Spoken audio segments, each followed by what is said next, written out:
Kurumjeri, impactive in a foreign as Doctoriba Khangminasi Manipur, Thoromasibo Mijing, Tabidi Bamiam, Punamapu, Ahan Maka Taram Nokchabagalorina, Ikoknuna Kurumjeri, Masisumiam Gidamakta Yamna, Akanaba topic Amagalorina, Yamna Kanaba, guess Amaka Equina, Budan Lakcheri, Nasige Equigi, guess Asina, Manipurgi, Ai Bagilam de Yamna, Chowutang, low but Natana, Equigi, spirituality, Amasung, cosmic science.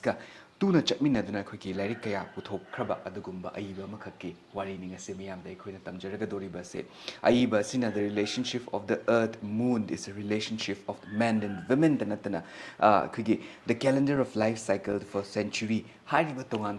Kanaraba, Dugumba, Larikaya, Makata, Kutabi Kraba, Adugumba, Aiba Makaki. Warini nasi equina puder luxury basi nasi guest si miamda saktak pagitan jam tan logjage aiginak link shindana leibiri oja Waikhom Bhumeswar Singh oja bohan makala ki thorum se taram logjage yam sunu ngai je oja ahan bado oja gi work sing oja gi ibagi lam se lak tringai sida hai tare ko ekhoi oja gi punsi wari da hanam tan laksage oja gi ngallingai mutam gi haiba tare oja na service te leiringai gi adugumba wari me amakak su tajani oja wari lebi oja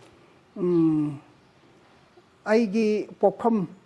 aigi apokpa ipa ima adu maramda ai hana hajige habiyo ai si Waikhom Iboton Chelungba ai haidana Chelungba si phamni revenue gi paibane minister kanoda minister gumba kanoda Chacha Maharaj gi manaine Chelungba aduga madu oi batanatana Chacha Maharaj gi family tutors werapa family tutors matamdu di school college amta leite guru shiksha ngatane admaina torapani aduga aigi apokpa Imana Habam Ningol Ibem Sa Devi and Uribok Tegini Akanogi dance guru Habam Guru Atomagi Masanpi Ahni Guru Atomagi Duga Aigi Kanosi Babasi Devendra Maharaj ki 1857 Palamba Devendra Maharaj ki Masanupi na Pokpa Mashu Nupari. Waikhom Iputon Chelungba si. Aduna aigi father mother si konungda da lerapa adi konungda sorokpa konungda magi service tawpani na Chacha Maharaj gi amutun thogi punsirol mogi culture principle si yang komna naina ba. Aduna aigina pinge tamda the saure I kanoda John school da tambakanda kogi babasena ingonda masasum aina sum haksang namaga sum katop sabare ngod wari kayam libi ki ba ingonda aduna punsisi di akoi malem precision sintha lakpani mapugi sintha lakpani mapugi manai wene leyu mapugi pujari wene leyu mapugi driver wene leyu magi agent wene leyu Mapuna Piva Sintasi Aina Tomatamda, a quaint Tomatamda, a wat pump the later. A wat by say, Amata Piro Mapuna, a quay Matix are rain pigany, Aduga, a life say success with the dummy, Aduga, life say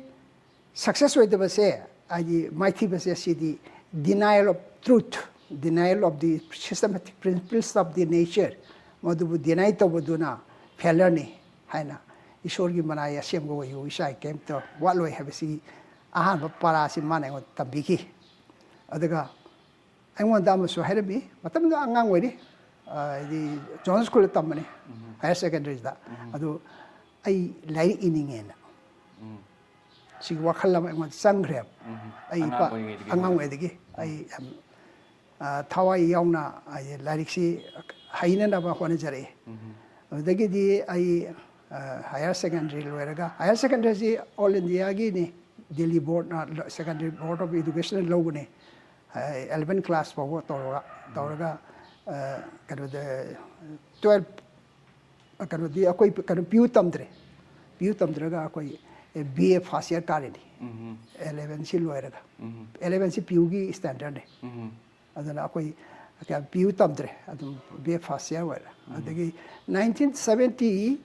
1 2 chida loire akoi gi kano se BS ya adu 1972 dagi ai Lucknow University da LLB tame adu LLB tambada 1972 1975 da ai 74 75 sida ai gi popo baba se legide ai khangande parekha manung ne na adu ai na kano da second year si loiraga Imphal da Manipur da Imphal da thorok matam da baba se leramde wa leite engunda khangande parekha manung ne disturb tawro no na ade ai 1975 ta LLB si loire ai first class pawi modagi ai kano da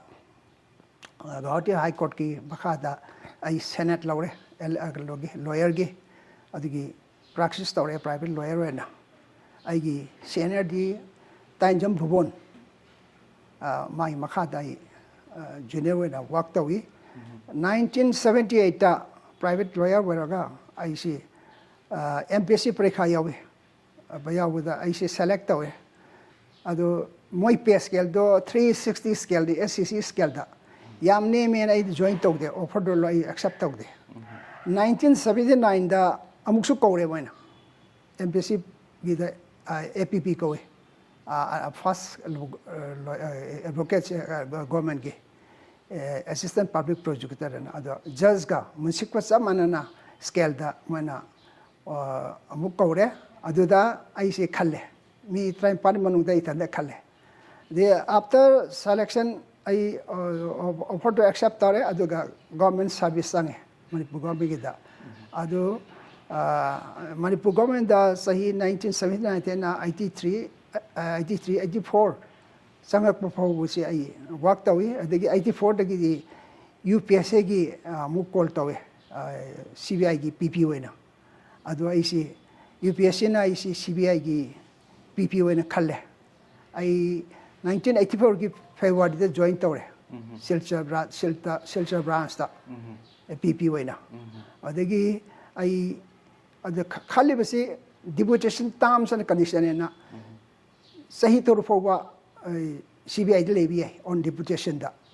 aduga sahi tour tagi halaga di yade nang CBI de absorb to godabne na sahi 1991 sida sahi tour phare ajaida amadu aina pharak pasida moina aisi chatkidana baina nangi se nangi service we are satisfied to your service haraga nang recommend tawge promotion ge damakta Senate PP kana na baina one process tawre the UPSC gi thare madu process se tha ani hum changani complete oibada adu akoi yare nang Manipur government da amu halaroi na high ground na hare adagi aina karigumba accept tawgadi Manipur da amu hanna thabak halakpa yararoi matamdu da aigi sha se ahan bai sha nupi si sahi mapan tara musure ani suba sina kanone sahi tam tare ko mahare adaga adigi ahum suba isanapa ahum suba do aduna atomuduna sahi ahum mari hare sigi stage leiba adu angang sing ge care si yam watlani haidana aina promotion sum sakhagadi ai service di nungairani central service da leibida adu ai CNPP kari si GIG rengni adu ai service yam nungairana du angang sing ti sema phangroi wakhan che khallaga ai moi offer se ai laudre hamu hanjarage hale aduga Manipur government da join tawre join tawbada ngasagi aigi APP da mu hanjale higher post phangro da APP sida scale jo mu handana phangya ngasai 1978 ke small scale do lower scale da bayam se no pirame aidi yade basidi aidi higher scale khanmani adu ICD niom bladi aina high court thade high court na 15 days notice bi recommend da kai marungi Bhumeswar se higher lower scale pidino sahi tara work to matu dama bo lower scale PB abrana when within 10 days hada mi tara ni munu da moina ai se upgrade tawre ba scale do sum dhore ba ai da natana colleague meam government ukil meam jule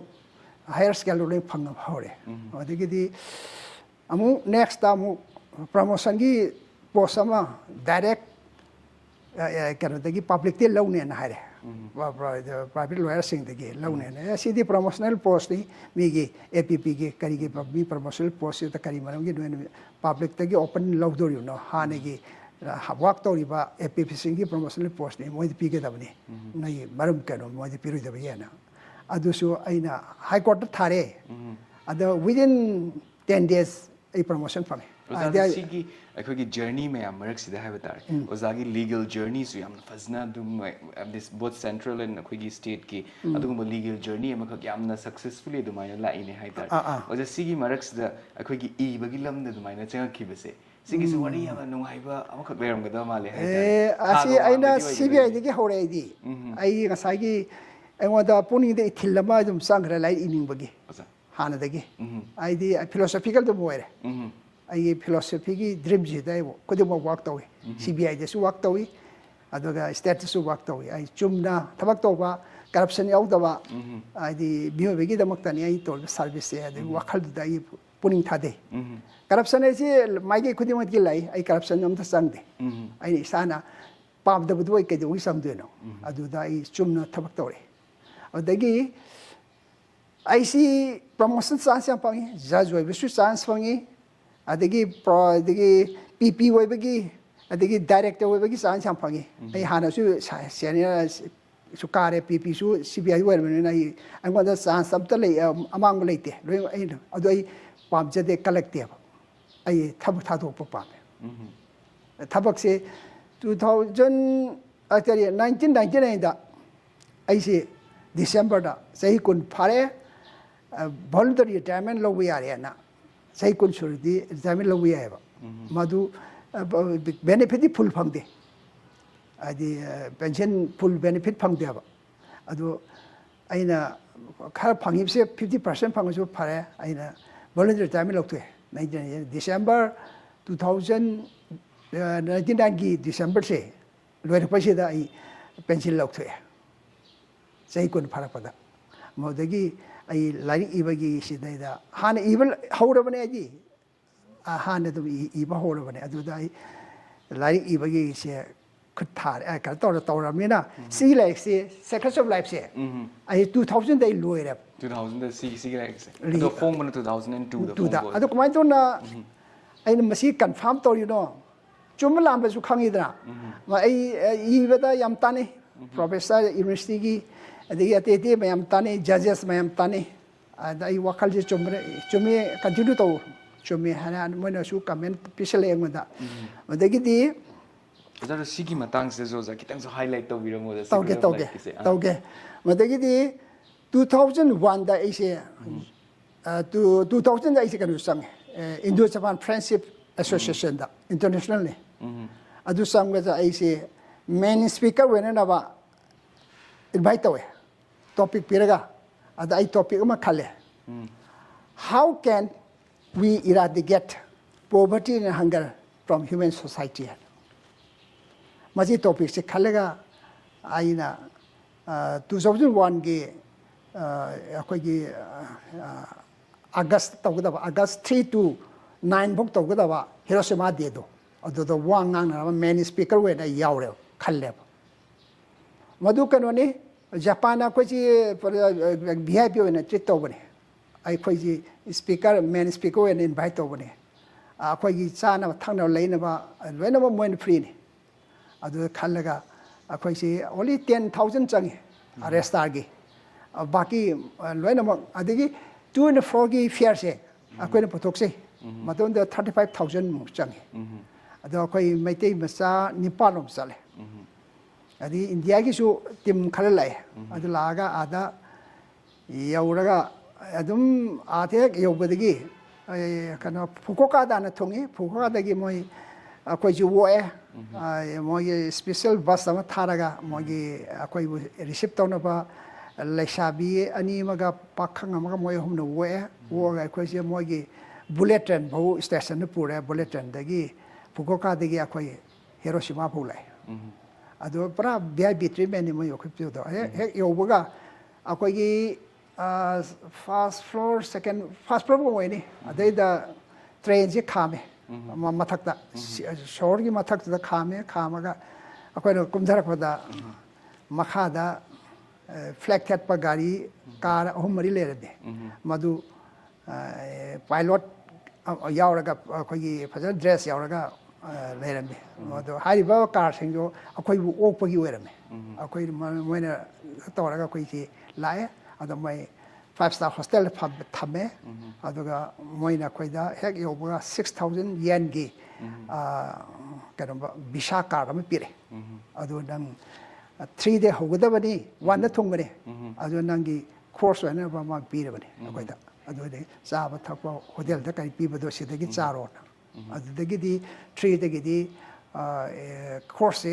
moina roim pure Yamsunu Izoza have the experiences may Amakakshozana Takpiri Haida. Coming back to the topic Ozagi Secrets of Life, Secret 2002, the minor Pokiba, the Gumba, Larikama Kaknehai, Ozagi Sigi likes. The Sigi Matanga Sukitan highlights Tobio, Aina Sukitan, Magi reviews Kumba, Matam, the Gumba, deeper knowledge over the Gumba Larikama, so the minds of Uzi Haida. Sigi Matanga have used. Madu Masigi Sagi topic to in a Ngama Matabda. 12660 digi lakpa magi kanome amse traveler akhoi kanona Japan ko bse asi marak se digi ai su men speak way na ngang ba sida ai topic ngang ba sida moina ai se select tawre aduga moina ai 45 minute bu ngange adagi moina loiraga I want the video si onchalaga nang kari university ki philosophy torken hange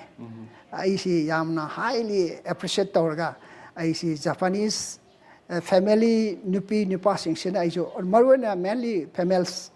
lasabi adegi senior web singsen pullaga I see treatment am to yamada green tea offer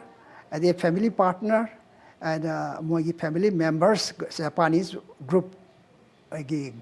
people when ohale se adu loina mo yaubne ina kana to siawre adu amai to digi special honor trophy digi ai wakhalon si yare larik se ai phongurage se chapchan lepya moina honor trophy digi aduga success we do digi ai 2002 gi November gi tang 13 da ai si ga like se phong The Secret of Life 2002 gi November gi tang 13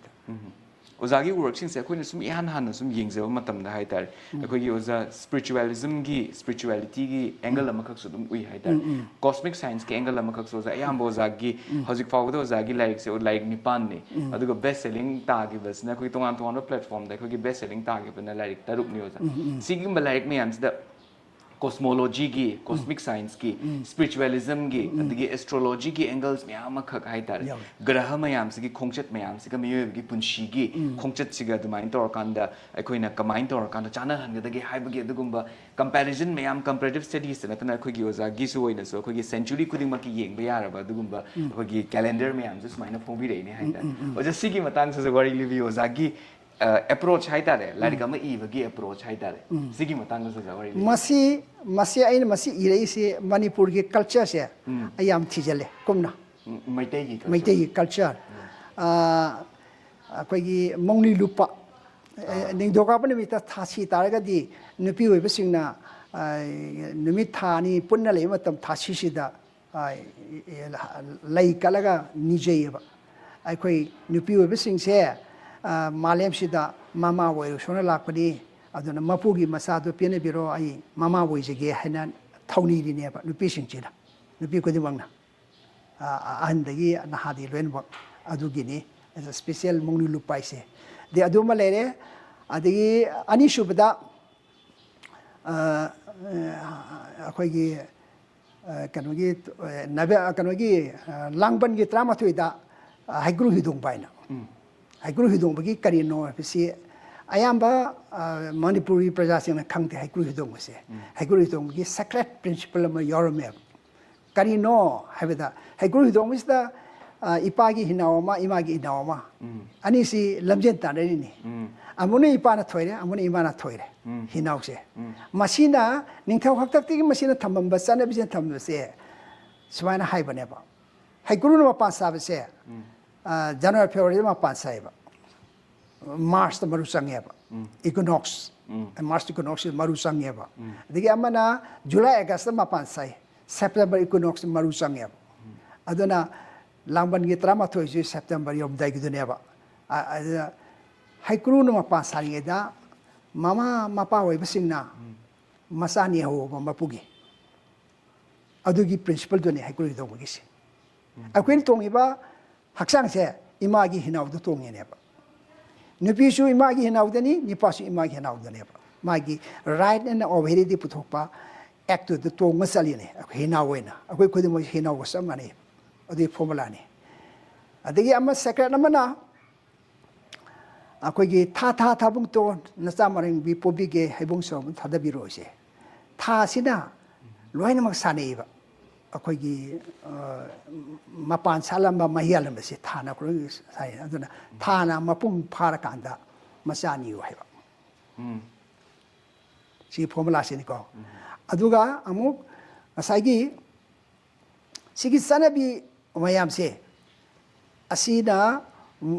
arthase manung de thim si loina digest tawraga geography knowledge solstice June solstice December solstice ki function adagi equinox Mars equinox September equinox ki function se sida base tawraga lyrics season mari puthoi se kamai tu puthoi no haibidigi akona digest tawr tung da lyrics irakpani adana si ideal chumai se chumbi sinadi kano calendar tu chumai sinadi aina tawbi khudmu si chumi haidi ne aduna chumna chumada ta century gi yengbi yar ini sigise lengdan century ni adu kamai to na century yengbi yar da mo da in diagram mayam yi do diagram yi se asi ngasi no magi perochi da khwaidegi mayai se nun time ne aduga asonda opposite the midnight deba sima pong phodi makini aduna amuk sahida yenguraga na kana tha dum yengasi achai wol dum yengasi Sunday de horini thang je da loiri ne aduga ngasai noon time and midnight se kai du wege da yumsa ka se da we mayai yumsa je ma pung pha ma tam ne si yani ko pung pha ma tam ne adigi sina chaiwol gini na thakai ma se thakai si new moon period che 2 weeks ne new moon je kai da ho da noon time de midnight pok se new moon period ne 2 weeks na sana ba midnight de na noon time se sina achi 2 weeks ne ba morning hours ne ba new moon sina evening hours full moon sina morning hours ne ba aduna ahing noon time ga midnight ka che asi thadon na ba ya da ba relationship ne ba sina thagi we ro sahi gi da na December June and December de hodu ne ba solstice de gi December to June je si evening hours ne ko adigi amana June to December se sina morning hours ne khaido khraga opposite ni na aduna noon time se ke midnight ke se ka mari lene ge abo noon time se na new moon puye midnight se na full moon period oyeba asagi thagi khongset ga lakadoi ne aduna akoina new moon to adi this June to kari December to June lakpasi da tha tarusi da tha ohum khutani spring na tamse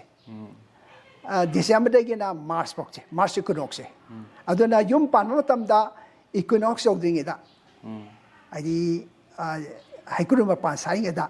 maru sangdinge da masani hoeba si asin northern hemisphere gi na southern hemisphere na July August se si flowering period ne haikuru gi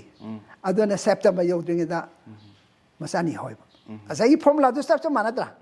ka amana northern hemisphere sound adu ekoina masani matamda spring of either half January period ni hogera natragana July August le hogera adu akoina maitei gisu langban thad masani balei se ipai pu popdagi aduga January February se su masa ni gada aji phangho de na apokpati ni gada aidi langban thade ni ho gada sagai gi apokpada yes ai origin je popadi ni gada samai tawdana maite gi culture se chile ba ade mu sema lere aduga numina thoiba thana thoise 20 degree north gi 20 degree south pu lai ne tropical cancer da gi tropical capricorn lai ne masi lak pisi da equinox phau do ne ba equator phau lak do ne ba equator si yodring da masani ho da ba as equinox se solstice a shortest day and night se Mars equinox ne ba September equinox Mars equinox northern hemisphere gi adaga September equinox na southern hemisphere gi ne ada equinox yodring da haikuru no pa sai da masani ho ju chumi ba scientifically triangle shape to adu dagi ne aina si formula si chumi ne iri mi amse adu ne aduna madugi diagram so ai loin yekta loin ta bane kanu sida si ekoi mioi bena khangpadi abda ka lei aduga maitei misa singna akoi manipur da culture si risoina thamam se kanam ta thi dia naina dia adi yumsarol jo ai utta ulla bane yumsarol jo oza adu yumsarol gisna karam balak to gedin secrets of life sida dum oige dore oza yumsarol sida su yawani adagi ai kanu su da su yawani kari noi youtube to lo yawani Facebook to su yawani si loina mak yawramni yumsarol se khangna thabak to gadamni yum kai saba loina yawani yam sunu ai je za akhoi gi manipur ge khoina haujikan gi naha sing sina haiba tare singna haiba da mo lo bi draba adugumba myths mayam se haiba tare oza hoi gumba mayam sin thokpi akanda adugumba scientifically proven to rakanda hai tare anova generation sida mu oza hoi generation se vok funga wari da chinhai da adumai to rakanda halaman sing sin sina birami ni hai da chakhalak bagi matung ina khoi gi generation sida mu oza hoi mayam thokpi akanda scientifically prove to rakanda khoi gi generation sida mu sigumba age old knowledge mayam se mo khoi da sina bir ni hai da sigda mak ta su yam thaga so phongdok chari oza wari shaning gadaba mayam khakti leiri haiba tare adu boy khogi program sigi marak thatna break macham tang lobugi tanjam tang lobje hoi break ki matung da oza ga unajatna nungai wari watai ga loina tongan da kanaraba lyric sing as yauri bu topic sing gi matang da miyam ga amuk khanan ne jer khige impact tv bu mijing ta don lebiu Hey, Mahapapi! Yeah, me masak kangdam saradana. Noi ponmak ising manung sida pulap namjilura. Pulap namjiluro. Ibu yai mani da sidia. Mahabharat ki wari paringdagi miyamna audio cassette oina thoina hena tana khraba Impact Entertainment Channel na puduna lakchari. Zagat asina kunti gi matik magun khangna naba thawoina sinba oiba tai. Areba pot hapko aiba yumbugi bai kadu tajarabani imung duna leiramba pot chai makai loina lobudi yarabani adumaku madusu nasana tawjaram de palibango Himna kanana sariba kuntina kanana sariba Arjun sariba sina kanaba oirigaba pumnamak mitmang da thamduna anoba mahawa makudol tamjagadabani Khatna paijarba jeng kuba mase prithima tai mai be magi thakta sai thok jage Yengo nangi namang da bagabana putigom pambigi masakoy na leplare Namit pangkog lo kunti yengo kunti Soidana makmiyang tabiyo Impact Entertainment Channel da Mahabharat ki wari paring break ki matung da mayam taram nokchari oza break ki mamang da so jagi dugumba ozagi literary work haiba tare ozagi lyric sing sigi maram da dagi lyric sing sida khoina khanari da nei nereba sing sigi matang da oza na pulap haidok pi da tar ga so khoina kana bada khoi ge miyoi ba ma oina hingba matam da kanara ba dugumba idea khara ma de khara khakti hai tare khoi da haidok pi khrabani oza adu sida ena sum khanjari ni oza ozagi lyric mayam se khoi gi mang da sum thamma yeng matam da ena sum sai dagi su pa jabani sigi matang se khoina uza matam se oza ꯂꯥꯏꯔꯤꯛ ꯃꯌꯥꯝꯁꯦ ꯑꯩꯈꯣꯏꯅ ꯑꯌꯥꯝꯕꯗ ꯑꯩꯈꯣꯏꯒꯤ ꯏꯪꯂꯤꯁꯇ ꯑꯣꯏꯅ ꯑꯗꯨꯃꯥꯏꯅ ꯑꯣꯏꯅ ꯏꯕ ꯏꯪꯂꯤꯁꯇ ꯑꯣꯏꯅ ꯑꯗꯨꯃꯥꯏꯅ ꯈꯟꯅ ꯅꯩꯅꯕ ꯑꯗꯨꯒꯨꯝꯕ ꯑꯣꯏꯅ ꯎꯏ ꯍꯥꯏꯕ ꯇꯥꯔꯦ ꯑꯩꯈꯣꯏꯒꯤ ꯃꯅꯤꯄꯨꯔꯤ ꯂꯣꯟꯁꯤꯗ ꯑꯩꯈꯣꯏꯒꯤ ꯏꯗꯕꯤꯗ ꯍꯥꯏꯕ ꯇꯥꯔꯦ ꯑꯣꯖꯥ ꯃꯤꯗꯤꯌꯝꯁ ꯑꯣꯖꯥꯒꯤ ꯃꯤꯗꯤꯌꯝꯁ ꯏꯪꯂꯤꯁꯇ ꯑꯣꯏꯅ ꯑꯩꯈꯣꯏꯅ ꯁꯦꯂꯦꯛꯁꯟ ꯇꯧꯕꯤꯕꯁꯦ ꯑꯣꯖꯥ ꯁꯤꯒꯤꯁꯨ ꯑꯣꯐ ꯀꯣꯔꯁ ꯔꯥꯏꯇꯔꯒꯤ ꯃꯥꯒꯤ ꯐ꯭रीडꯝꯗꯤ ꯑꯣꯏꯒꯗꯣꯏꯅꯤ ꯑꯗꯨꯕꯨ ꯏꯪꯂꯤꯁꯇ ꯑꯣꯏꯅ ꯆꯨꯁ ꯇꯧꯈꯤꯕꯁꯦ ꯑꯣꯖꯥ ꯀꯔꯤ ꯃꯔꯝꯒꯤꯅꯣ ꯑꯗꯨꯒꯤ ꯃꯇꯥꯡꯗꯁꯨ ꯍꯥꯏꯕꯤꯌꯨ ꯑꯩꯁꯦ ꯃꯅꯤꯄꯨꯔꯤ ꯂꯤꯇꯔꯦꯆꯔꯁꯨ ꯂꯧꯗꯕ ꯀꯣ ꯑꯗꯨꯒ ꯁꯤ ꯀꯝꯄꯜꯁꯔꯤ ꯑꯣꯏꯅ ꯈꯔꯗꯤ ꯇꯝꯃꯦ ꯑꯗꯨꯒ ꯃꯩꯇꯩ ꯃꯅꯤꯄꯨꯔꯤꯁꯤ ꯌꯥꯝ ꯍꯦꯟꯅ ꯐꯣꯡꯕ ꯌꯥꯅꯕ ꯑꯩꯉꯣꯟꯗ ꯃꯗꯨꯒꯤ ꯅꯣꯂꯦꯖꯁꯨ ꯌꯥꯎꯗꯦꯕ ꯔꯤꯁꯣꯔꯁ ꯈꯔ ꯋꯥꯠꯂꯦꯕ ꯑꯗꯨꯒ ꯏꯪꯂꯤꯁꯇ ꯍꯣꯠꯅꯕꯁꯤꯅ ꯈꯔ ꯑꯩꯉꯣꯟꯗ ꯈꯨꯗꯣꯡꯆꯥꯅꯤ ꯈꯜꯂꯒ ꯏꯪꯂꯤꯁꯇ ꯐꯣꯡꯕꯅꯤ ꯑꯗꯨꯒ ꯏꯪꯂꯤꯁꯇ ꯐꯣꯡꯉꯒꯅ ꯃꯦꯗꯤꯌꯝꯁꯤ ꯋꯥꯔꯜꯒꯤ ꯃꯦꯗꯤꯌꯝꯁꯤ ꯀꯩꯅꯣ ꯑꯣꯏꯌꯦꯕ ꯏꯪꯂꯤꯁꯅ ꯑꯣꯏꯕꯅꯤꯅ ꯊ꯭ꯔꯨ ꯑꯥꯎꯠ ꯗꯤ ꯋꯥꯔꯜ ꯁꯟꯗꯣꯛꯄ ꯉꯝꯒꯅꯤ ꯍꯥꯏꯕꯒꯤ ꯊꯥꯖꯕꯁꯤꯁꯨ ꯑꯩꯉꯣꯟꯗ ꯂꯩꯖꯩꯕ ꯌꯥꯝꯅꯁꯨ ꯅꯨꯡꯉꯥꯏꯖꯩ ꯑꯣꯖꯥ ꯃꯩꯇꯩꯒꯤ ꯁꯤꯒꯨꯝꯕ ꯑꯩꯈꯣꯏꯒꯤ ꯀꯥꯟꯅꯔꯕ ꯑꯗꯨꯝꯕ ꯀꯩꯅꯣ ꯃꯌꯥꯝꯁꯦ ꯅꯣꯂꯦꯖ ꯃꯌꯥꯝꯁꯦ ꯑꯩꯈꯣꯏꯅ ꯏꯄꯥꯅ ꯏꯄꯨꯅ ꯑꯩꯈꯣꯏꯒꯤ ꯊꯝꯕꯤꯔꯝꯃꯤ ꯍꯥꯏꯕꯁꯤꯁꯨ ꯑꯩꯈꯣꯏꯒꯤ ꯊ꯭ꯔꯨ ꯏꯪꯂꯤꯁꯀꯤ ꯃꯦꯗꯤꯌꯝꯁꯤꯗ ꯑꯩꯈꯣꯏꯅ ꯏꯕ ꯇꯥꯔꯒꯗꯤ ꯑꯇꯣꯞꯄ ꯃꯄꯥꯟ ꯂꯝꯒꯤ ꯃꯤ ꯃꯌꯥꯝ ꯁꯥꯏꯟꯇꯤꯁ ꯃꯌꯥꯝ ꯔꯤꯁꯔꯆꯔꯁ ꯃꯌꯥꯝꯅꯁꯨ ꯁꯤꯒꯤ ꯂꯦꯚꯦꯜꯁꯦ ꯑꯣꯐ ꯐꯤꯂꯣꯁꯣꯐꯤꯁꯦ ꯑꯩꯈꯣꯏꯒꯤ ꯃꯅꯤꯄꯨꯔꯒꯤ ꯃꯩꯇꯩꯒꯤ ꯁꯃꯥꯖꯁꯤꯗꯁꯨ ꯑꯗꯨꯃꯥꯏꯅ ꯂꯩꯔꯝꯃꯤ ꯍꯥꯏꯕꯁꯨ ꯑꯗꯨꯃꯥꯏꯅ ꯈꯪꯍꯟꯅꯕ ꯍꯣꯠꯅꯕ ꯃꯇꯝꯁꯤꯗ ꯂꯦꯡꯒ꯭ꯋꯦꯖꯅꯁꯨ ꯌꯥꯝꯅ ꯑꯆꯧꯕ ꯔꯣꯜ ꯑꯃꯈꯛ ꯂꯧꯋꯦ ꯍꯥꯏꯅꯁꯨ ꯑꯩꯅ ꯈꯟꯖꯩ ꯍꯥꯏꯇꯥꯔꯦ ꯑꯗꯨꯕꯨ ꯑꯣꯖꯥ ꯁꯤꯗ ꯏꯔꯤꯕ ꯌꯥꯎꯔꯤꯕ ꯃꯌꯥꯝꯁꯦ ꯑꯣꯖꯥ ꯌꯥꯝꯅ ꯍꯥꯏꯕꯗꯤ ꯑꯀꯨꯞꯄ ꯃꯈꯜꯒꯤ ꯍꯥꯏꯕ ꯇꯥꯔꯦꯀꯣ ꯑꯗꯨꯝꯕ ꯒ꯭ꯌꯥꯟ ꯃꯌꯥꯝ ꯑꯃꯈꯛ ꯌꯥꯎꯔꯤꯅꯤ ꯑꯣꯖꯥ ꯍꯥꯏꯕꯗꯤ ꯅꯨꯃꯤꯠꯀꯤ ꯈꯣꯡꯆꯠ ꯊꯥꯒꯤ ꯈꯣꯡꯆꯠ ꯑꯗꯒꯤ ꯒ꯭ꯔꯍ ꯃꯌꯥꯝꯁꯤꯒꯤ ꯈꯣꯡꯆꯠ ꯃꯌꯥꯝꯁꯦ ꯅꯩꯅꯔꯕ ꯃꯇꯨꯡꯗ ꯃꯩꯇꯩꯁꯤꯡꯁꯤꯒꯤ ꯑꯩꯈꯣꯏꯒꯤ ꯆꯠꯅꯕꯤ ꯃꯌꯥꯝꯁꯦ ꯀꯝꯄꯦꯔꯤꯇꯤቭ ꯁ꯭ꯇꯗꯤꯁ ꯃꯌꯥꯝꯈꯛ ꯇꯧꯔꯀꯥꯟꯗ ꯂꯣꯏꯅꯃꯛ ꯏꯔꯛꯏꯅꯦ ꯍꯥꯏꯇꯥꯔꯦ ꯑꯦꯗꯖꯁት ꯇꯧꯕ ꯃꯌꯥꯝꯁꯦ ꯑꯣꯖꯥ ꯁꯤꯒꯤꯗꯃꯛꯇ ꯑꯩꯈꯣꯏꯅ ꯑꯩꯈꯣꯏꯒꯤ ꯆꯠꯅꯕꯤꯗ ꯂꯥꯏꯔꯤꯛ ꯑꯃ ꯐꯣꯡꯕ ꯃꯇꯝꯗ ꯑꯣꯖꯥ ꯁꯤꯒꯤꯁꯦ ꯑꯩꯈꯣꯏꯅ एडिटिंग तौबा हाइदना एडिट से कनाना तौगनी अमसुंग मागी रिव्यूसिंग से रिव्यूइंग से कनाना तौगनी गा हाइबे फोंग्रिंग गी चटनबी अम कक ले हाइता सिगी जोजा लाइक से फोंग न होना मतम ओजा गी ज्ञान सिमुक यौना यौबो मी अम कक न जो एडिट तौदबदी यारोय न हाइजगे ओजा सिगी मतंग से जोजा करी करी थेंगनबी गेदी मतंग मसी आइना एडिटर से खल्ला खल्लागा आइना पीदा एडिट तौबियो हाइबे से कनाम दा तौ यादे मा सिदी अखोइना touch तौब ngam yam luba kanoni haire masi yam saibna irisi yamna high level di ire jo akoina khut thaba ngamoi english ta chum correction tawbagi dona amane sigi di akoi edit tawba ngamoi haire madu aina like si itho matu ta correction tawbasi yam wana honara isana su ijaba isana su edit tawdaba na taweba aduga masi chumdhona ma hona bada yam kuin sange aingwanda aduga hojogi kondang da ai si aina phangkheba ai philosophy si da ai help tore ai help tore dagi di ai masi edit tawda aingwanda khara help tawe यामनसु नुंगाइजे हाइ तारो ज ताजा मतम दा हाजि proper use of artificial intelligence हाइबे तारो ओजागी सिगी चही मतंग से हाइ तारो सिगुंबगी बेनिफिट्स के से खोगी लाइफ टाइम दे थेंगना बज खोइद सु यामना कानाबा मकक ने हाइ जगे ओजा मखा ताना ओजा आइना मु ओजागी वर्क सिंग सिदा खोइना मु खंगजर निबा मतम सिदा यामनसु का ओजानसु ओसाइ खरि पन बि खरबने खोगी युमगी युमबुरेम बि अमसुंग नुपी अमसुंग खोगी थागा नुमि थागा की खोंचत सिगी मतंग दसु तम बि खरबने सिगी मतंग दसु ओजा ओजागी वर्क सिंग से खोइना कुपथना मु नैनजब मतमदा हाइतार ओजागी लाइक अमखक the relationship of the earth moon in the relationship of men and women haidana like amakhakshu ozagi later period haibetare ozagi work ki later period amakak to maina phone gi amakhakshu khoina su uzai haitar sigi matang da oza takpiyo haitar aduga sidana mo ka hena mo khoi astrology gi work amakaksu khoina hena yarak pa angle of astrology amakaksu hena yarak pa haitar sigi matang da su wari review tasena harga prithvi ki tha gi khongsa se yaudana prithvi da life cycle puthok ngamdi aduna prithvi ki thagi khongsa se asina numit ki akoi bada exist ki akoi bada lairaga amung north tagi south ta laire satpani adagi amung south tagi north ta mu halakpani asibu kari ka solstice ani kawi adi december solstice ka june solstice ka ani sina thabak ta web amu halakpa amu satpa amu halakpa sina adu prithvi ki exist ita thana anti clockwise na ledam dargadi life cycle si amta leram moy male and family adugi formula du lauraga the role of the earth and the moon is the role of the man and woman the relationship of man and woman of the light amanam di prithvi si da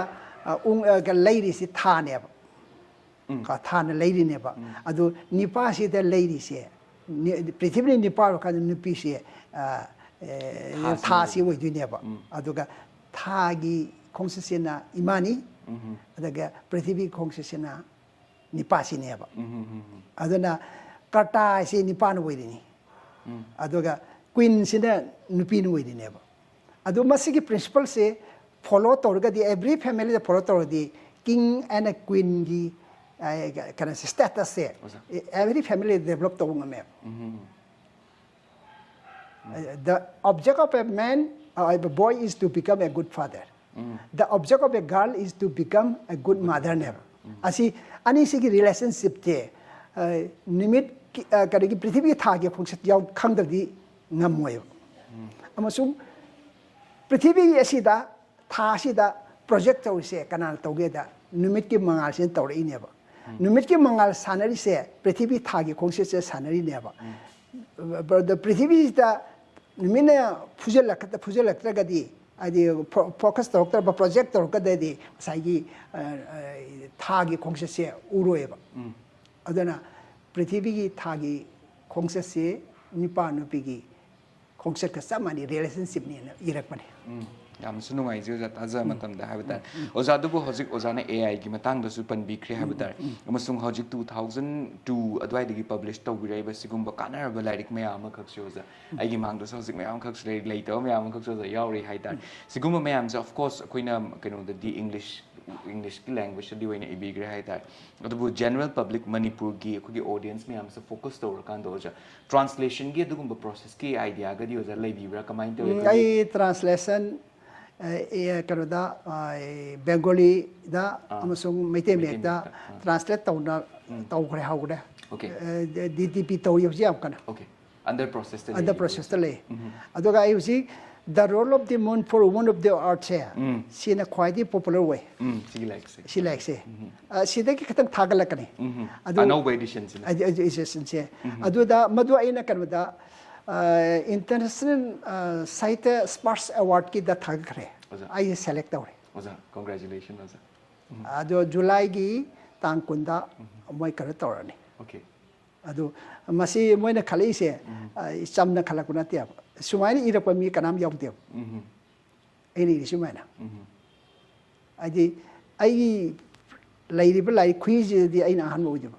yamna tongan ba akhoi philosophies me amse pulap punjana kan da ha yamna balance to na dumaina ozagi kui ma khak age aina su sum pawa matam do thing je haida maybe seen as we kan da anoba literature gi ano laimai si da ha ba anoba mowong gi kui ma khak dumaina puto ki business su sum so shwed na oiram gani na su khanje oza tabda su yamna nungai je oza amasum akhoi gi manipuri gi kaino sing si gi audience me am si gi da mak su akhoi gi imalon da su muk translate tok tho in haiba simak na su haida sanagi matak su tamphana thin lugum bani haizage oza yamna su nungai je taza matamda oza makhata na mo aina khangjaning ba oza ozana matamdu da 2002 swice daga like publish ka tor ko matam sida haitar just like editing gi matang do ozana wabi ki budu mai of course adugi matamdu da online gi akhoi gi kaino internet ke dum khudong chaba subidha se leita bani na haiba tare oza akhoi gi publisher thi bada su yamna waram ga da male matam durdi physically akhoi na chatla ga thi ga doi ni haitare manipur gi publishing housings na so akhoi di english oi bani na haitare kitang su hastens oiram ga da male at the same time oza gi level of kenosis so kitang met to bu waram ga da ya wale hoi adui duna akhoi gi mapan gi publisher sing ga thi ba matam adugi matam dugi awaba gi wari myam khak su leram ga da male ga adu ai se Delhi da aina publisher da sangi adu moi su sense honest way okay moi su yade Indian sing su yade publisher se moi su yade masagi selfish way na tawi aduga hojik everything into business mo business ki karo adu hojik ti ai se mangal la ya mangal la pa si mo se everybody is interested to me adu ne ajo moi hi any Indian language could mo translate to again mo loi hire okay adu su tawrakani in due course gamra su kana gadra na khali oza habdi akhoi gi leijari ba piklo manipur da leijari ba dung ba knowledge mayam se sigi akhoi gi kana ba mayam su mayam punamak loina mak phanghan bis akhoi ni yamna kana gadra haina su khali ꯌꯥꯝꯅꯁꯨ ꯅꯨꯡꯉꯥꯏꯖꯩ ꯑꯣꯖꯥ ꯑꯣꯖꯥꯒꯤ ꯑꯗꯨꯒꯨꯝꯕ ꯃꯄꯥꯎ ꯃꯌꯥꯝꯁꯦ ꯇꯥꯖꯕ ꯃꯇꯝꯗꯁꯨ ꯑꯩꯈꯣꯏꯗꯁꯨ ꯌꯥꯝꯅ ꯆꯥꯎꯊꯣꯛꯆꯅꯤꯡꯉꯥꯏ ꯑꯃꯈꯛ ꯄꯣꯛꯑꯦ ꯍꯥꯏꯕ ꯇꯥꯔꯦ ꯃꯅꯤꯄꯨꯔꯤ ꯃꯆꯥ ꯑꯃꯈꯛ ꯑꯣꯏꯅ ꯑꯣꯖꯥꯗꯣ ꯃꯈꯥ ꯇꯥꯅ ꯑꯃꯨꯛ ꯑꯩꯅ ꯈꯪꯖꯅꯤꯡꯕꯁꯦ ꯑꯣꯖꯥ ꯑꯩꯈꯣꯏꯒꯤ a book is judged by its cover ꯍꯥꯏꯅꯕꯗꯣ ꯑꯣꯖꯥ ꯃꯥꯒꯤ ꯀꯚꯔꯁꯤꯅꯁꯨ ꯑꯣꯖꯥ ꯍꯦꯛ ꯌꯦꯡꯕ ꯃꯇꯝꯗ ꯑꯩꯈꯣꯏꯒꯤ ꯂꯥꯏꯔꯤꯛ ꯑꯃꯁꯦ ꯄꯥꯅꯤꯡꯕꯒꯤ ꯃꯥꯒꯤ ꯒꯦꯠꯋꯦꯁꯦ ꯑꯩꯈꯣꯏꯒꯤ ꯂꯥꯏꯔꯤꯛꯀꯤꯁꯤꯒꯤ ꯀꯚꯔꯁꯤꯅꯁꯨ ꯑꯣꯏꯒꯗꯣꯏꯅꯤ ꯍꯥꯏꯇꯥꯔꯦ ꯑꯣꯖꯥꯒꯤ ꯂꯥꯏꯔꯤꯛ ꯑꯩꯈꯣꯏꯒꯤ ꯂꯥꯏꯔꯤꯛ ꯅꯤꯄꯥꯟꯃꯛ ꯁꯨꯃꯥꯏꯅ ꯂꯩꯕ ꯃꯌꯥꯝꯁꯤꯁꯨ ꯑꯩꯈꯣꯏꯒꯤ ꯀꯚꯔ ꯃꯌꯥꯝꯁꯨ ꯇꯣꯉꯥꯟꯕ ꯑꯗꯨꯒꯨꯝꯕ ꯀꯚꯔ ꯑꯥꯔꯠ ꯃꯌꯥꯝ ꯑꯃꯈꯛꯁꯨ ꯑꯣꯏ ꯍꯥꯏꯇꯥꯔꯦ ꯁꯤꯅ ꯑꯩꯈꯣꯏꯒꯤ ꯑꯍꯥꯟꯕꯒꯤ ꯀꯚꯔꯗꯨꯅꯦ ꯑꯗꯣ ꯑꯅꯧꯕ ꯑꯦꯗꯤꯁꯟꯒꯤ ꯀꯚꯔꯗꯨꯅꯁꯨ ꯍꯦꯟꯅ ꯑꯥꯔꯇꯤꯁꯇꯤꯛ ꯑꯣꯏꯅ ꯌꯥꯝꯅ ꯐꯖꯅ ꯌꯥꯝꯅ ꯁ꯭ꯄꯤꯔꯤꯆꯨꯋꯦꯜꯂꯤ ꯔꯨꯇꯦഡ് ꯑꯣꯏꯕ ꯑꯗꯨꯒꯨꯝꯕ ꯄꯦꯟꯇꯤꯡ ꯃꯌꯥꯝ ꯑꯃꯈꯛꯁꯨ ꯑꯣꯏ ꯍꯥꯏꯇꯥꯔꯦ ꯑꯣꯖꯥ ꯕꯨꯛ ꯀꯚꯔꯒꯤ ꯗꯤꯖꯥꯏꯟꯁꯤꯒꯤ ꯃꯇꯥꯡꯗꯁꯨ ꯋꯥꯔꯤ ꯌꯥꯝ ꯅꯨꯡꯉꯥꯏꯕ ꯂꯩꯔꯝꯒꯗꯕ ꯃꯥꯜꯂꯦ ꯑꯣꯖꯥ ꯋꯥꯔꯤ ꯂꯤꯕꯤꯌꯨ ꯃꯁꯤ ꯑꯩꯅ ꯒꯧꯍꯥꯇꯤꯗ ꯄ꯭ꯔꯤꯟ ꯇꯧꯒꯦ ꯇꯧꯕ ꯃꯇꯝꯗ ꯕꯨꯛ ꯀꯣꯚꯔꯁꯤ ꯁꯥꯏꯠꯀꯤꯁꯤ ꯁꯤꯗ ꯌꯦꯛꯄꯁꯤ ꯃꯍꯨꯠꯇ ꯅꯨꯄꯤꯒꯤ ꯁꯛꯇꯝ ꯑꯃꯅ ꯇꯧꯕꯅ ꯐꯒꯗ꯭ꯔꯥꯅ ꯍꯥꯏ ꯃꯥꯅ ꯍꯥꯏ ꯍꯧꯗꯣꯛꯄꯅꯤ ꯃꯥꯅ ꯑꯗꯨꯝ ꯍꯥꯟꯅ ꯍꯥꯏꯈ꯭ꯔꯦ ꯉꯥꯏꯈꯣ ꯑꯗꯨ ꯀꯣꯟꯅ ꯇꯧꯁꯤ ꯁꯤ ꯍꯥꯟꯅ ꯅꯝꯈꯣ ꯍꯥꯟꯅ ꯑꯗꯣ ꯑꯩ ꯏꯆꯥꯅꯨꯄꯥ ꯕꯤꯔꯚꯗ꯭ꯔ ꯍꯥꯏꯅ ꯑꯃ ꯂꯩ AI ꯌꯥꯝꯅ ꯁ꯭ꯃꯥꯔꯠ ꯑꯣꯏꯕ AIꯗ ꯑꯗꯨꯗ ꯃꯥꯅ ꯑꯩꯅ ꯑꯄꯥꯝꯕ ꯃꯑꯣꯡꯁꯤꯗ ꯁꯤ ꯇꯧ ꯃꯉꯣꯟꯗ ꯑꯩꯅ ꯗꯤꯔꯦꯛꯁꯟ ꯄꯤꯔꯒ ꯃꯥꯅ AIꯒꯤ ꯃꯇꯦꯡ ꯂꯧꯔꯒ ꯃꯥꯅ ꯈꯔ ꯁꯦꯝꯗꯣꯛ ꯁꯦꯝꯖꯤꯟ ꯇꯧꯕꯅꯤ ꯑꯗ ꯑꯃꯥꯖꯣꯟꯒꯤ ꯑꯄꯥꯝꯕꯗꯨꯁꯨ ꯃꯥꯅ ꯇꯧꯕꯅꯤ ꯊꯤꯔꯒ ꯑꯗꯨꯅ ꯑꯃꯥꯖꯣꯟꯅ ꯑꯦꯛꯁꯦꯞ ꯇꯧꯕ ꯍꯥꯏꯁꯦ ꯃꯣꯏꯅ ꯑꯄꯥꯝꯕꯗꯨ ꯅꯠꯇ꯭ꯔꯗꯤ ꯌꯥꯗꯦꯕ ꯀꯥꯏꯗꯤ ꯁ꯭ꯀ꯭ꯔꯤꯞꯇꯒꯤ ꯀꯔꯤꯗꯒꯤ ꯑꯗꯒꯤ ꯃꯌꯦꯛꯇꯒꯤ ꯃꯣꯏꯅ ꯑꯄꯥꯝꯕ ꯃꯌꯦꯛꯇꯨ ꯅꯠꯇ꯭ꯔꯗꯤ ꯌꯥꯗꯦꯕ ꯁꯥꯏꯖꯒꯗꯨꯁꯨ ꯐꯤꯛꯁ ꯇꯧꯋꯦꯕ ꯑꯗꯨ ꯃꯣꯏ ꯑꯄꯥꯝꯕꯗꯨ ꯈꯪꯗꯣꯛꯑꯒ ꯃꯣꯏ ꯑꯄꯥꯝꯕꯗꯨ ꯁꯦꯝꯃꯒ ꯄꯦꯖꯁꯤ 76ꯇꯒꯤ ꯃꯈꯥ ꯌꯥꯗꯦ ꯄꯦꯖ 76 ꯃꯊꯛ ꯂꯩꯒꯗꯕꯅꯤ ꯃꯤꯅꯤꯃꯝ ꯃꯗꯨꯒꯤ ꯑꯄꯥꯝꯕꯗꯣ ꯑꯩꯈꯣꯏꯅ ꯁꯦꯝꯃꯒ ꯑꯩꯈꯣꯏ ꯊꯥꯒꯠꯄꯅꯤ ꯂꯣꯏꯅ ꯑꯦꯛꯁꯦꯞ ꯇꯧꯅ ꯂꯣꯏ ꯌꯥꯔꯦ ꯑꯗꯨ ꯑꯣꯏꯔꯗꯤ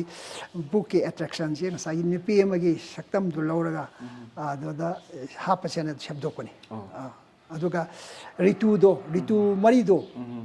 ꯄ꯭ꯔꯤꯊꯤꯕꯤꯁꯤꯗ ꯔꯤꯇꯨ ꯃꯔꯤꯁꯦ ꯀꯅꯥꯅ ꯅꯨꯃꯤꯠ ꯊꯥꯁꯦ ꯀꯃꯥꯏꯅ ꯇꯧ ꯁꯥꯟꯅꯔꯤꯕꯅꯣꯗꯣ ꯑꯩꯅ ꯗꯤꯖꯥꯏꯟ ꯇꯧꯕꯅꯤ ꯗꯤꯖꯥꯏꯟ ꯇꯧꯔꯒ ꯕꯤꯔꯚꯗ꯭ꯔꯅ ꯌꯦꯛꯄꯅꯤ ꯍꯥꯏꯕꯗꯤ ꯑꯩꯈꯣꯏꯒꯤ ꯂꯥꯏꯔꯤꯛꯁꯤꯒꯤ ꯀꯟꯇꯦꯟꯁꯦ ꯍꯥꯏꯕ ꯇꯥꯔꯦ ꯌꯥꯝ ꯁꯝꯂꯞꯅ ꯕꯨꯛꯇꯨꯗ ꯑꯣꯏꯅ ꯑꯩꯈꯣꯏ ꯁꯤꯗꯗꯤ ꯂꯩꯇ꯭ꯔꯦ ꯑꯗꯨꯕꯨ ꯑꯥꯏ ꯑꯦꯝ ꯚꯦꯔꯤ ꯁꯤꯌꯣꯔ ꯑꯩ ꯁ꯭ꯀ꯭ꯔꯤꯟꯒꯤ ꯅꯥꯀꯟꯗ ꯁꯨꯡꯁꯣꯏ ꯁꯣꯏꯗꯅ ꯂꯥꯏꯔꯤꯛ ꯑꯅꯧꯕꯒꯤ ꯑꯦꯗꯤꯁꯟꯗꯣ ꯑꯣꯖꯥ ꯁꯨꯡꯁꯣꯏ ꯁꯣꯏꯗꯅ ꯍꯥꯞꯆꯒꯦ ꯑꯣꯖꯥ ꯑꯦꯟ ꯑꯣꯖꯥ ꯇꯣಕಿꯡ ꯑꯕꯥꯎꯠ ꯑꯦꯃꯥꯖꯣꯟꯒꯤ ꯃꯇꯥꯡꯗ ꯑꯣꯖꯥꯅ ꯇꯥꯛꯄꯤꯔꯛꯄ ꯃꯇꯝꯁꯤꯗ ꯍꯥꯏꯇꯥꯔꯦ ꯑꯩꯈꯣꯏꯒꯤ ꯁꯣꯁꯤꯗꯒꯤ ꯑꯃꯁꯨꯡ ꯇꯣꯉꯥꯟꯕ ꯑꯣꯖꯥꯒꯤ ꯏꯟꯇꯔꯚ꯭ꯌꯨꯁ ꯃꯌꯥꯝ ꯑꯣꯖꯥꯒꯤ ꯁꯣꯁꯤꯌꯦꯜ ꯃꯦꯗꯤꯌꯥ ꯍꯦꯟꯗꯜꯁ ꯃꯌꯥꯝꯁꯤꯗꯒꯤ ꯑꯣꯖꯥꯅ ꯉꯁꯤ ꯄꯥꯏꯈꯠꯄꯤꯔꯤꯕ ꯇꯣꯄꯤꯛ ꯃꯌꯥꯝꯁꯦ ꯑꯩꯈꯣꯏꯒꯤ ꯌꯪꯒꯔ ꯖꯦꯅꯦꯔꯦꯁꯟ ꯍꯥꯏꯇꯥꯔꯦ ꯕꯣꯠ ꯃꯤꯂꯦꯅꯤꯌꯦꯜ ꯑꯃꯁꯨꯡ ꯖꯦꯟꯖꯤꯁꯤꯡꯗꯗꯤ ꯌꯥꯝꯅ ꯑꯩꯈꯣꯏꯒꯤ ꯀ꯭ꯌꯨꯔꯤꯌꯣꯁꯤꯇꯤꯅ ꯊꯜꯂꯕ ꯑꯗꯨꯒꯨꯝꯕ ꯖꯦꯅꯦꯔꯦꯁꯟ ꯑꯃ ꯑꯣꯏꯕꯅꯤ ꯍꯥꯏꯇꯥꯔꯦ ꯃꯁꯤꯒꯤꯁꯦ ꯌꯥꯝꯅ ꯃꯣꯏꯗꯁꯨ ꯀ꯭ꯌꯨꯔꯤꯌꯣꯁꯤꯇꯤ ꯑꯃꯈꯛ ꯕꯤꯜ ꯇꯧꯔꯝꯒꯅꯤꯅ ꯈꯜꯂꯤ ꯑꯣꯐ ꯀꯣꯔꯁ ꯃꯈꯣꯏꯅ ꯂꯥꯏꯔꯤꯛꯁꯦ ꯁꯨꯡꯁꯣꯏ ꯁꯣꯏꯗꯅ ꯄꯥꯅꯤꯡꯉꯝꯒꯅꯤ ꯍꯥꯏꯅꯁꯨ ꯈꯜꯂꯦ ꯍꯥꯏꯇꯥꯔꯦ ꯑꯗꯨꯕꯨ ꯂꯧꯐꯝ ꯈꯪꯗꯕꯅ ꯃꯔꯝ ꯑꯣꯏꯔꯀꯥꯟꯗ ꯅꯣꯠ ꯑꯣꯟꯂꯤ ꯑꯦꯃꯥꯖꯣꯟꯗ ꯅꯠꯇꯕꯤꯗ ꯑꯣꯖꯥ ꯃꯅꯤꯄꯨꯔꯒꯤ ꯃꯅꯨꯡꯗꯁꯨ ꯐꯤꯖꯤꯀꯦꯜꯂꯤ ꯀꯗꯥꯏꯗ ꯐꯪꯕ ꯌꯥꯒꯗꯒꯦ ꯃꯁꯤ ꯑꯃꯥꯖꯣꯟꯒꯤꯗꯤ ꯈꯨꯗꯛꯇ ꯂꯥꯛꯄ ꯑꯣꯔꯗꯔꯁꯦ ꯃꯣꯏꯅ ꯄ꯭ꯔꯤꯟ ꯇꯧꯔꯒ ꯁꯄ꯭ꯂꯥꯏ ꯇꯧꯕꯅꯦ ꯃꯣꯏꯅ ꯀꯣꯁ ꯋꯥꯡꯉꯦ ꯑꯗꯣ ꯑꯩꯈꯣꯏꯒꯤ ꯃꯩꯇꯩ ꯃꯆꯥꯒꯤꯗꯃꯛꯇꯗꯤ ꯃꯅꯤꯄꯨꯔꯤ ꯂꯦꯡꯒ꯭ꯋꯦꯖ ꯃꯩꯇꯩ ꯃꯌꯦꯛꯇ ꯑꯗꯒꯤ ꯕꯦꯡꯒꯣꯂꯤ ꯃꯌꯦꯛꯇ ꯇꯧꯔꯒ ꯄ꯭ꯔꯤꯟ ꯇꯧꯅꯕ ꯁꯦꯝ ꯁꯥꯔꯦ ꯍꯧꯖꯤꯛ DTP ꯂꯣꯏꯔꯛꯑꯅꯤ ꯑꯗꯒꯤ ꯑꯃꯅ ꯑꯩꯈꯣꯏꯒꯤ ꯀꯩꯅꯣꯁꯤꯡꯁꯦ ꯑꯩꯈꯣꯏ ꯁꯤꯗ ꯂꯩꯔꯤꯕ ꯃꯌꯥꯝꯁꯤ ꯆꯨꯝꯅꯒꯤ ꯂꯥꯏꯔꯤꯛ ꯄꯥꯗꯕꯤꯗ ꯕ꯭ꯔꯤꯞꯇ ꯚꯤꯗꯤꯑꯣ ꯑꯃ ꯇꯧꯔꯒ ꯐꯣꯔꯀꯥꯁ ꯇꯧꯅꯕ ꯑꯁꯨ ꯇꯧꯋꯦꯕ ꯚꯤꯗꯤꯑꯣꯗ ꯇꯧꯔꯒ ꯑꯦꯇ꯭ꯔꯦꯛ ꯇꯧꯕꯗꯣ ꯁꯤꯅ ꯇꯧꯔꯤꯕꯁꯤ ꯁꯤꯅꯤ ꯑꯗ ꯇ꯭ꯔꯥꯏꯡꯒꯜ ꯁꯦꯞꯁꯦ ꯀꯃꯥꯏꯅ ꯑꯣꯏꯔꯤꯅꯣ ꯀꯥꯏꯗꯣ ꯑꯩꯈꯣꯏꯒꯤ ꯑꯩ ꯂꯣꯏꯅꯃꯛ ꯚꯤꯗꯤꯑꯣ ꯁꯦꯝꯃꯦꯕ ꯑꯩꯈꯣꯏꯒꯤ ꯄꯥꯋꯔ ꯄꯣꯏꯟꯠꯇ ꯑꯗꯒꯤ ꯑꯩꯅ ꯖꯄꯥꯟꯗꯒ ꯆꯠꯂꯨꯕꯗ ꯃꯣꯏꯅ ꯑꯣꯅꯔ ꯇꯧꯔꯛꯄꯒꯤꯁꯨ ꯚꯤꯗꯤꯑꯣ ꯁꯦꯝꯃꯦꯕ ꯁꯨꯃꯥꯏꯅ ꯇꯧꯔꯒ ꯑꯩꯅ ꯍꯧꯖꯤꯛꯁꯤ ꯑꯦꯇ꯭ꯔꯦꯛ ꯇꯧꯔꯕꯅꯤ ꯃꯌꯥꯝꯁꯤ ꯂꯣꯏꯅꯃꯛ ꯑꯗꯣ ꯃꯁꯤ ꯕꯤꯖꯤꯅꯦꯁꯀꯤꯗꯃꯛꯇꯗꯤ ꯑꯩꯒꯤ ꯋꯥꯠꯁꯑꯦꯞꯀꯤ ꯕꯤꯖꯤꯅꯦꯁ ꯋꯥꯠꯁꯑꯦꯞ ꯑꯃ ꯍꯥꯡꯉꯦꯕ ꯑꯣꯔꯗꯔꯁꯤ ꯁꯤꯗ ꯇꯧꯕ ꯌꯥꯅꯅꯕ ꯑꯣꯀꯦ ꯌꯥꯝꯁꯨ ꯅꯨꯡꯉꯥꯏꯖꯩ ꯑꯣꯖꯥ ꯑꯗꯨꯅꯗꯤ ꯃꯦꯟꯂꯤ ꯍꯧꯖꯤꯛꯀꯤ ꯑꯣꯏꯅ ꯑꯩꯈꯣꯏꯅ ꯐꯪꯒꯗꯧꯔꯤꯁꯦ ꯑꯩꯈꯣꯏꯗꯤ ꯑꯣꯟꯂꯥꯏꯟꯗ ꯑꯩꯈꯣꯏꯅ ꯑꯦꯃꯥꯖꯣꯟꯗꯅ ꯑꯩꯈꯣꯏꯅ ꯃꯦꯟꯂꯤ ꯑꯣꯏꯅ ꯐꯪꯉꯦ ꯐꯪꯒꯗꯧꯔꯤꯁꯦ ꯑꯗꯨꯒ ꯋꯥꯠꯁꯑꯦꯞꯇꯨꯁꯨ ꯐꯪꯒꯅꯤ ꯑꯣꯀꯦ ꯌꯥꯝꯁꯨ ꯅꯨꯡꯉꯥꯏꯖꯩ ꯑꯣꯔꯗꯔ ꯇꯧꯕ ꯌꯥꯔꯅꯤ ꯋꯥꯠꯁꯑꯦꯞꯇ ꯌꯥꯝꯁꯨ ꯅꯨꯡꯉꯥꯏꯖꯩ ꯑꯣꯖꯥ ꯁꯤ ꯇꯥꯕ ꯃꯇꯝꯗꯁꯨ ꯑꯥꯏ ꯑꯦꯝ ꯚꯦꯔꯤ ꯁꯤꯌꯣꯔ ꯁꯤꯒꯤꯁꯦ ꯑꯩꯈꯣꯏꯅ ꯁꯨꯡꯁꯣꯏ ꯁꯣꯏꯗꯅ ꯑꯩꯈꯣꯏꯅ ꯀꯩꯅꯣ ꯇꯧꯒꯅꯤꯅ ꯈꯜꯂꯦ ꯑꯣꯖꯥ ꯃꯈꯥ ꯇꯥꯅ ꯑꯣꯖꯥ ꯋꯥꯔꯤ ꯁꯥꯅꯤꯡꯕꯗꯤ ꯃꯌꯥꯝ ꯑꯃꯈꯛ ꯂꯩ ꯍꯥꯏꯇꯥꯔꯦ ꯑꯣꯖꯥꯒꯤ ꯂꯥꯏꯔꯤꯛ ꯅꯤꯄꯥꯟꯁꯤꯃꯛ ꯑꯩꯈꯣꯏꯅ ꯂꯥꯏꯔꯤꯛ ꯑꯃꯃꯝꯅ ꯄꯨꯡ ꯑꯃꯃꯝ ꯑꯩꯈꯣꯏꯅ ꯄꯨꯡ ꯑꯃꯗꯒꯤ ꯍꯦꯟꯅ ꯑꯗꯨꯝ ꯋꯥꯔꯤ ꯁꯥꯕ ꯌꯥꯕ ꯑꯗꯨꯒꯨꯝꯕ ꯇꯣꯄꯤꯛ ꯑꯃꯈꯛꯅꯤ ꯍꯥꯏꯕ ꯇꯥꯔꯦ ꯕꯠ ꯑꯗꯨꯕꯨ ꯑꯣꯖꯥ ꯑꯩꯈꯣꯏꯒꯤ ꯏꯝꯄꯦꯛ ꯇꯤꯚꯤꯒꯤ ꯈꯪꯃꯤꯟꯅꯁꯤ ꯃꯅꯤꯄꯨꯔꯁꯤꯅ ꯑꯀꯛꯅꯕ ꯃꯇꯝ ꯑꯣꯏꯕꯅꯤ나 ꯑꯣꯖꯥꯗꯒꯤ ꯀꯨꯏꯅ ꯍꯥꯏꯕ ꯇꯥꯔꯦ ꯑꯣꯖꯥꯒꯤ ꯒ꯭ꯌꯥꯟ ꯃꯌꯥꯝꯁꯦ ꯂꯧꯁꯤꯟꯕꯗꯤ ꯐꯪꯖꯔꯣꯏꯗꯧꯔꯦ ꯑꯣꯖꯥ ꯂꯣꯏꯁꯤꯜꯂꯛꯄꯁꯤꯗ ꯑꯣꯖꯥ ꯃꯅꯤꯄꯨꯔꯗꯁꯨ ꯍꯧꯖꯤꯛ इनखलक्पा नहा मयाम खक लेरे हाइतारे Hoi. Manipuri दसु इबा अदगी English दसु इबा दुगमा नहा मयाम खक लेरे हाइतारे as a senior writer of Manipur Moin हाइतारे नहा सिंगसी दोजा वाही तेलक ना हाइतारे को वाही advice कितंग दिपिबिरा मोजा मोइ दसु ज्ञान लोकसिंग ओइने बगिदमक अहमदा अखोइना थाजगदबसे ईश्वर अमा लेदना ताइमु पांच शमेनी ngasi solar system je puthorpa ya pote ma yaudana ma di loi uramne khangamne si tawraga solar system je puthoga si tawraga somba numit thagi adegi prithvi thagi khongse si puthokpa yani ma di khangrab loi ne ba antarjami ne ba mana khangbadagi taibung shemai ne ba khangde ha ya pote adu god leite ya de god se every person da super being would be me but could with the god labor omnipresent way the labor ado jeev khuding so ma di present way ba a non living object as to labor ma di leng da ba mapune ba ado ishor ma bu thi ba di mandi da sala ga thi dong na te ba ai body inside ta ai gon de le energy se thawai pam ba akhoi da le khuding mong da hanga ga ne ma da lo guide ta godam ne ba ai de ngasi iri la mi am se ai ni ibang ma te ba I am not fit without the help of the God. God ki matengna ai iruso na mana takpir ko de ijebi bani mana piba pok tak tu matuni ibane ba ai ibanga manate ba mana pirak pa matam du da ai no to hodra ba record to hodra di ai memory what kan ya asi ai na ahin khangde ngin khangde mana pirak pa du da ai na sasasan no to hodra computer da hapsal or puthor pa lai ni chahi kuntra ni pu sang ni ira pa lai ga ta mani yo masi eta khudak to phangmadi nate yam chang even sigi ozagi have the legal career si bhawa ozana voluntary retirement to rakan da sigumba knowledge myam se ozagi lifetime da akoina thamahuna bagi da makta ngasi bhawa sanction bi ni sigi da makta so khoi gi Manipur gi da natana have tare humanity na so za da yamna chauba lamana makak ton sinjero ne se khoi impact bi na so haijage oza yamna su nungai je teleba matam se do ozagi lai kharase aikoi da ज्ञान लोकसिंग ताकपी बसिगिदमक्ता खोइदसु यामना कानरबा मयाम खक्सु हंदंग ngasi episode sida fange and I'm very sure akoigi audience mayam da su haiba tare ngasi gi brief akoi ozagi introduction sina su haiba tare gyan loksing yam khak pibiram gani su khaleza hene su sigumba gyan mayam se puthoppi dana hai tare akoi punamakta takpi ko tambira ko have effective ina so ozagi mafum da kachege thank you thagacheri ozabo mkhan masiga loina impact TV na paring na sindokcheri ba Khangminasi Manipur gi thauramata na swai de lotion jere mathang episode ta no personality amaga loina anaubo ma pau kaya pudana miyam gi damak ta Khangminasi Manipur hanjere ki ge impact TV bu mijing ta dran lebi